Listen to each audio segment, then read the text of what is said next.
Rarely you have these T20 tumors where ultra high risk, where you have cannonball metastasis. These patients are at very high risk of pulmonary hemorrhage. If you start off the EMACO regimen directly, patients can have life-threatening vaginal hemorrhage or pulmonary hemorrhage or even intracranial hemorrhage when they have brain mets. So these patients, we do not start with EMACO upfront. Based on good data set, we start these patients on what is known as pre-phase chemo, that is very low dose etoposide cisplatin, which debulks the tumor. And then once the beta HCG levels have come down, then that is when we start them on the full dose of the EMACO regimen. That is very important to know, that directly EMACO regimen should not be started for the ultra high risk tumors. So like I said, the success rates are very high for a GTN, and it's a very curable malignancy. In very select situations, surgery is used. You would need your interventional radiology colleagues to do uterine artery embolization if there is uncontrolled vaginal bleeding. Localized drug-resistant disease, especially intracranially, which is not responding to chemotherapy, sometimes you need your help of your neurosurgery colleagues. And like I said, for the rare atypical histologies like a placental site trophoblastic tumor, which probably you would see once in every very few years, you would need to do a hysterectomy.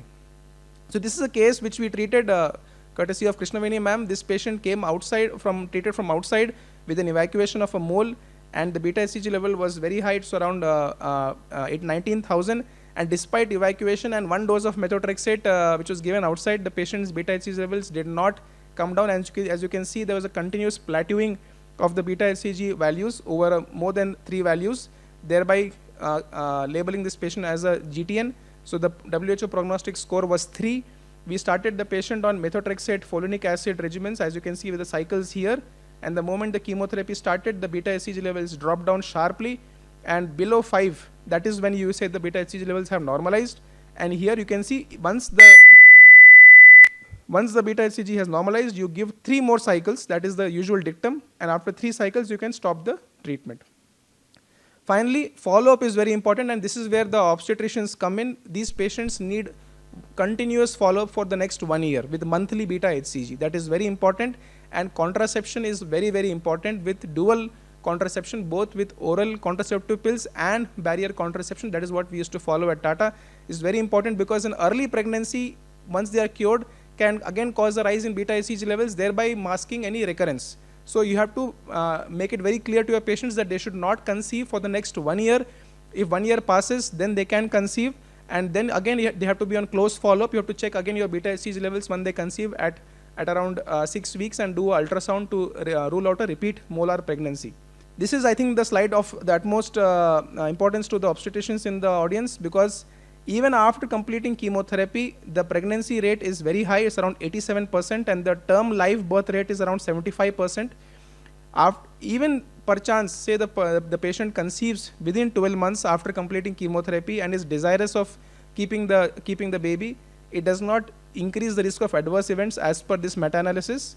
And the repeat mole rate, so once someone has already had a GTN, they undergo pregnancy, and you are suspecting that again could a mole develop, the risk is quite low. It's only around 1 to 2%.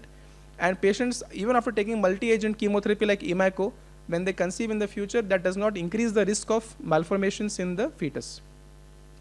This is the last few slides in which we now see PD-L1 checkpoint inhibitors have drastically transformed the treatment of many cancers, including lung cancers.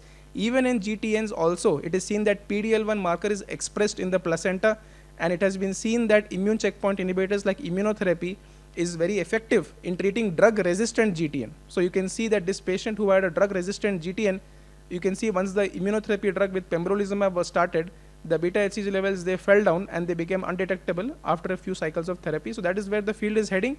Maybe in the future, immune checkpoint inhibitors will come earlier into the treatment paradigm for these patients, but as of now, they are reserved only for drug-resistant and multiple chemo-relapsed GTN cases.